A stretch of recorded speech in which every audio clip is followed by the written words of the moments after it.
I'm going to tell you something happened yesterday. The league executives are wondering what the heck it means. And it happened within 5 minutes. In fact, Adrian, the tweet right before, Adrian tweeted about Durant. He tweeted something else. It was a trade yesterday between the Utah Jazz and the Brooklyn Nets. It's a very strange trade. Very strange trade. And you'd really have to be a Jazz or a Nets fan to even know what I'm talking about right now. Okay. I don't even know if I'm on you the guys edge know of what my I'm talking seat. about. I have Woj's notifications turned They on, but I don't remember traded this. Royce O'Neal, who is a role-playing three-point defensive shooter, to Brooklyn for a future first-round draft pick. And so you're going, well, what do you care about Royce O'Neal? Why does that matter? Why would the Jazz do that? Why would the Jazz, who have 2 stars on their roster, take a player who's one of their starters and best defensive players and trade him in a salary dumping move? Why would they do that? To open up space to try to land Kevin? No. Part of a 3-team trade? And you say, why did Quinn Snyder walk away from that job? Okay. And you say, when Danny Ainge, last time he hired a coach, which was Brad Stevens. Right. What happened that same year? What did he do? When he hired this young coach who'd never coached the NBA before, and he gave him a long contract, gave Brad Stevens a 6-year contract.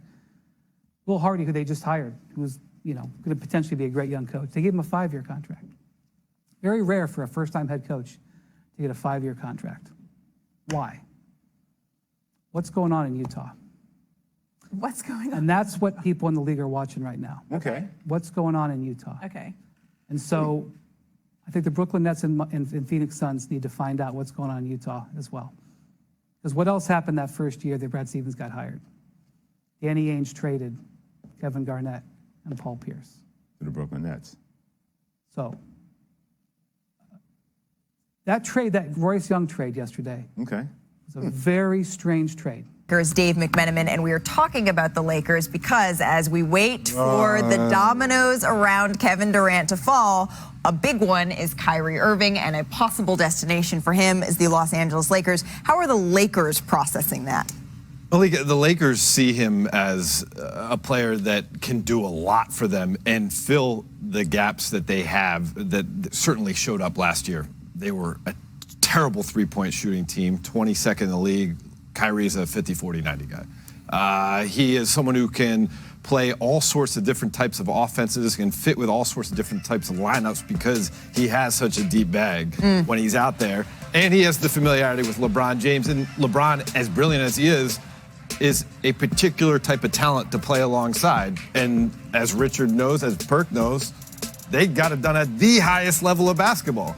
So there's all these reasons why Kyrie, despite we know that he is maybe not the most easy guy to have in your franchise, they see the bright side of Kyrie Irving. Does it whet your appetite to have him join the Lakers? Not me personally, no. But I mean, I understand what that's going to do for them. Well, stop. That could be, listen, Stop. Anybody that would think that they can't contend for a title, that's just because you're hating on the situation. He goes there, they might win the West.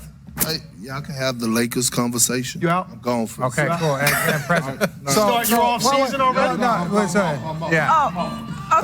the buffet doesn't close till 5:30, bro. Anyways, so what we were talking about, why I like it also is because we forget about Phil Handy. I'm sorry. We forget about Phil Handy with the Lakers. That's a huge piece of.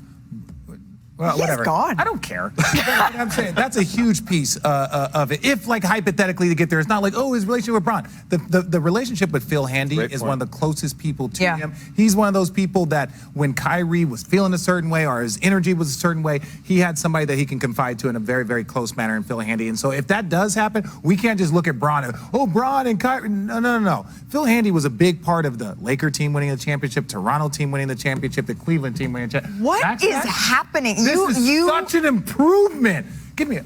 He finally turned around. He had his back to Perk the whole time. Yeah, Perk leaving is reminding me of something that Kyrie Irving tweeted earlier, actually. I came for this, Twitter deciphering? No, I can't Twitter decipher. That's Perk. What type of bird is Perk? That's Kyrie. The bird looks happy. What kind of bird? A penguin? Looks happy. In all honesty, we know that Perk had to fly back home. He had a flight that he he couldn't stay for another 4.5 minutes. It was important to him to get on the 4th of July weekend. Is there anything else that you think is important for our viewers to know right now about the Lakers and their potential interest or not in Kyrie Irving, where this could all end up, Dave? If Kyrie doesn't work out, they have plans in place, or plans they hope to be able to execute to achieve shooting on their roster in other directions. And whether that be a veteran like Buddy Hield, who they almost got last year on draft day in Indiana. You see Indiana just trade away Malcolm Brogdon. There could be more moves to come. Or perhaps a guy like Eric Gordon in Houston. Those guys aren't Kyrie Irving, of course, but they are players that they feel like they may be able to acquire to help their team. Can I ask Dave real quick, because we haven't said exactly what would the Lakers be giving up if they were talking about a trade for Kyrie Irving? Would the Nets get back? Center around Russell Westbrook, of course, because he is the salary match, and you can't have those two guys on the same team, but they have the 27 first-round pick, the 29 first-round pick, and then there's a couple young players I don't think they'd want to necessarily include, but Talon Horton-Tucker, Austin Reeves, those are the type of guys you could add to